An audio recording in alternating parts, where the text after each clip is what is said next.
the inside story on the issues that affect you and your community. This is Local 12 Newsmakers. The first images of Port-au-Prince, Haiti, after a devastating earthquake struck on January the 12th, 2010, focused on crumpled buildings, including the presidential palace. But the real impact of the earthquake was on the people, both those killed and those who survived. Good morning and welcome to Local 12 Newsmakers. I'm Dan Hurley. When the earthquake devastated the capital of Haiti, it killed an estimated 230,000 people and injured 800,000. The 35-second tremor left 100,000 homes destroyed and 200,000 severely damaged.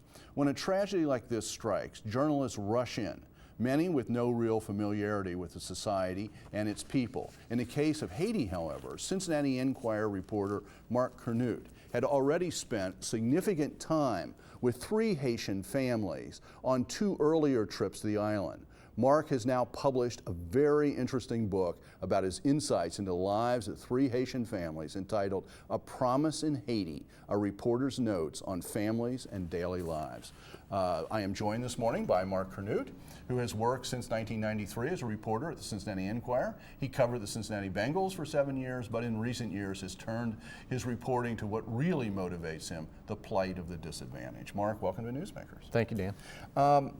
This book, what I find really interesting as a historian, is it's really grounded in a book from the 1930s by James Agee, and I always know it by the short title, Let Us Now Praise Famous Men. This is a book that's had an influence on you from very early in your life. Past 25 years, it's been significant in really kind of, maybe not directly because of that detour to cover the Bengals, which was a great opportunity, but I've really sought out the marginalized, whether it's racially, immigrants, people of different sexual orientation, a lot of different ways. It's just fascinated me to work on the fringes of society. Agee's book was really focusing on what group of people in America in 1930?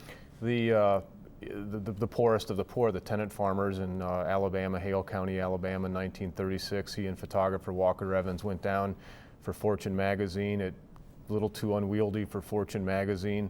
Turned into the book 5 years later. Didn't sell well initially on publication, but became a lot of the freedom riders that came from the north to go to the south to register voters. It became a very motivational book for people working in the civil rights movement in the early 60s. So with your book, was that in mind when you first visited Haiti? Was doing a project like this, or were you just there to explore and see what you could begin to find? My first trip was in 1996 with a priest, and that was to begin a working relationship between my parish at the time, which was St. Veronica at Eastgate, and a group Hands Together, which is working in Port-au-Prince and up in Gonaive. 10 years later, after raising money as a volunteer for Hands Together and the Diocese of Gonaive, I kind of put some dots together, and I'd experimented with some of the influences of Agee, a documentary style of writing for the Enquirer with some social issue stories. But then I thought, why not go down to Haiti? I'm familiar enough with it, and so my first trip down there specifically for the book, working with a Haitian priest, was to find 3 families and what I considered the most forgotten place you could get to, which was Gonaive, Haiti. And so Gonaive is not in Port-au-Prince, let's make that clear. Right, it's 60 miles up the west coast, and Haiti shares the island of Hispaniola with the Dominican Republic. Probably the western third of that island is Haiti. So you go into Port-au-Prince, which is in the southern part of the country, and it's a 60-mile trip. Takes about 3 hours in the best of times. And what was the impact of the earthquake in Gonaive? Actually, the physical impact, there was no physical damage to the buildings, but you already have a very strained infrastructure: water, food supply, sanitation, all very minimal. What the government tried to do with Port-au-Prince, which was home to 3 million people, a third of the country's population, they actually tried to get people out of Port-au-Prince, and so you would even see people loaded into boats and taken up the coast to Gonaive, and it strained the infrastructure. You had the food supply, price of food doubled. You had water supplies, which we saw what happened with the cholera outbreak several months later. just the infrastructure was strained. So we tried to make it back to Go Naive after the earthquake, but we just couldn't get up there. But at that point, the three families were all doing pretty well.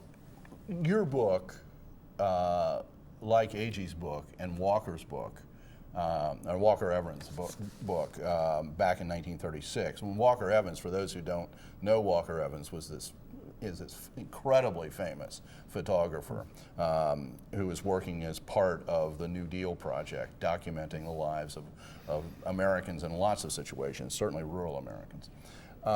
You also have a photographic element to your book, and so it really is. And we've got some of those photographs that you've shared with us. Let's take a look. There's one, Johnny, and I don't know. Henrisma. Henrisma. We can take a look, and it'll come up on the screen here in a second. Tell us a little bit. Here he is. And you were a lot of what you're talking about in this book are the daily lives of people, and with his particular story, the problem of work. And finding work. But what is it? How would you describe? He's a man of great faith. Loves his wife and his family. 2 of his children died very young, more than likely from hydrocephalus, untreated hydrocephalus, which is the accumulation of spinal fluid in the brain and the head. Man of great faith. Typical of many Haitians I got to know, the places in his life that aren't filled by material things, that becomes available for their faith. Mm-hmm. And the faith becomes something that almost provides food. Their faith is so great, they sleep, they don't worry as much, and they hope and pray that God will deliver food or treatment or whatever might be needed. Johnny is a skilled mason who can't find work. That photo was taken in 2008. He was refinishing a stucco wall he had built many years earlier. What about now in the aftermath of the earthquake? Someone with those sorts of skills, has he now found work, do you know? Well, the problem is, again, I tried to get up there in March of 2008 or 2010 after the earthquake, and it was impossible. We tried, and I detailed that at the end of the book. Right. But he probably hasn't found work because so many jobs were lost, and while so much of the country needs to be rebuilt,